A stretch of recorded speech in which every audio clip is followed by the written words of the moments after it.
नमस्कार, मी अतुल सर. आज तुम्हाला ह्या सेशनमध्ये एक शब्द आहे की त्याचा तुम्ही 8 प्रकारे वापर करू शकता. बघा कुठला तो शब्द आहे ते तुम्हाला या प्रश्नाच्या थ्रू तुमच्या लक्षात येऊन जाईल. बघा पहिला आहे they will be at the railway station. म्हणजे काय, तुम्हाला जी माहिती देणार ती सगळी ॲटच्या रिलेटेड आहे. ॲटचा इथं अर्थ काय झालेला आहे बघा, स्थळ किंवा अस्तित्व. काय,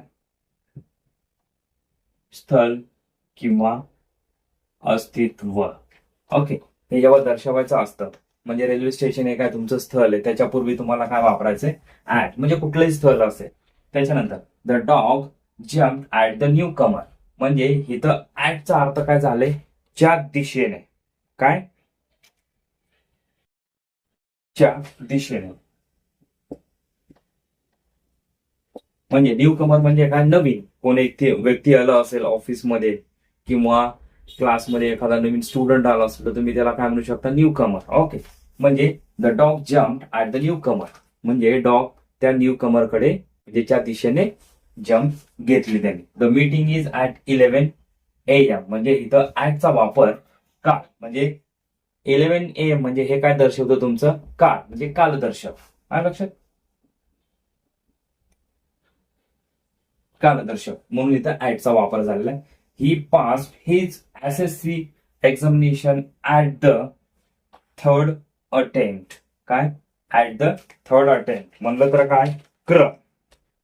इथं ऍट हे कशासाठी वापरलेलं आहे, क्रम.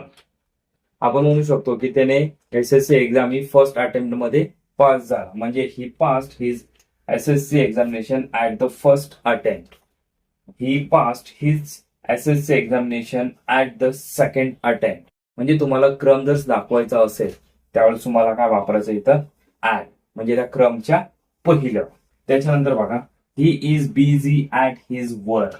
इथं जर तुम्ही एखादं कार्य करत असाल, तुम्ही बिझी असाल किंवा काही करत असाल म्हणजे तुम्ही कुठल्या तरी गोष्टीमध्ये खूप माहिर आहात असं तुम्हाला दर्शवायचं. म्हणजे he is a good at English speaking असंही म्हणू शकता. इथं काय घेतलं आपण, म्हणजे he is busy at his work. म्हणजे जर कार्य तुम्हाला दर्शवायचं असेल, हिज वर्क म्हणजे कार्य आहे की नाही, याच्यापूर्वी तुम्हाला काय वापरायचंय, ऍट. बघा he drove his car at full speed. आता इथं वेग दाखवण्यासाठी म्हणजे वेगाचे प्रमाण, लक्षात ठेवा, वेगाचे प्रमाण दाखवण्यासाठी पण तुम्हाला काय, तुम्ही ऍट वापरू शकता. त्याच्यानंतर बघा she bought sugar at 40 rupees kg. म्हणजे 40 रुपये प्रमाणे. म्हणजे काय, तिने शुगर आणली आहे. आलं लक्षात. आता ह्याच्यामध्ये काय डाऊट्स असतील तर कमेंट बॉक्समध्ये कमेंट करा आणि पुढील सेशनमध्ये आपण असंच एखादा कन्सेप्ट घेऊन. तोपर्यंत जय हिंद, जय महाराष्ट्र.